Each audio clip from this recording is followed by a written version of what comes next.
तोहरा ले जान हम माँ गायत्री रिकॉर्डिंग स्टूडियो। तोहरा ले जान हम अभी आप सुन रहे हैं धर्मेंद्र निर्मलिया को। तोहरा ले जान हम हकन लोर कहानी हे गे जान आनी न मानी हम कुछो न जानी तोहरा ले जान हम हकन लोर कहानी तोहरा ले जान हम हकन लोर कहानी आनी न मानी हम कुछो न जानी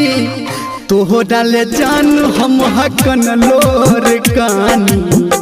तोहरा ले जान हम हकन लोर कहानी तोहरा ले जान हम हकन लोर कहानी तोहरा ले जान हम हकन लोर कहानी तोहरा ले जान हम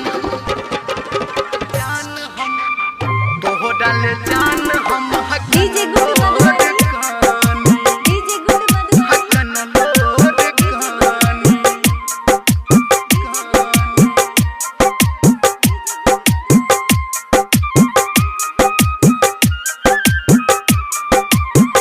तोहरा ले जान हम हकन लोर कहानी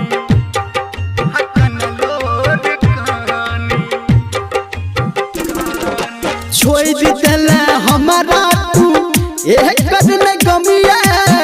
छोड़ दिला हमारा तू एक कदम गमिया तो हट दिला के अखन जखमिया तो हट दिला के अखन जखमिया हम अपराधी छी अपने हम मानी तोहरा ले जान हम हकन लोर कहानी तोहरा ले जान हम हकन लोर कहानी तोहरा ले जान हम हकन लोर कहानी तोहरा ले जान हम हकन लोर कहानी तोहरा ले जान हम तोहरा ले जान हम अभी आप सुन रहे हैं सावरिया म्यूजिक। तोहरा ले जान हम हकन लोर कहानी हकन लोर कहानी याद आबैया जब मीठ मीठ बोली याद आबैया जब तोहर के बोली दिल पे चला दैए हमारा के गोली दिल पे चला दैए हमारा के गोली कहो धर्मेंद्र गे कहो निर्मलिया गे सुन के रानी तोहरा ले जान हम हकन लोर कहानी तोहरा ले जान हम हकन लोर कहानी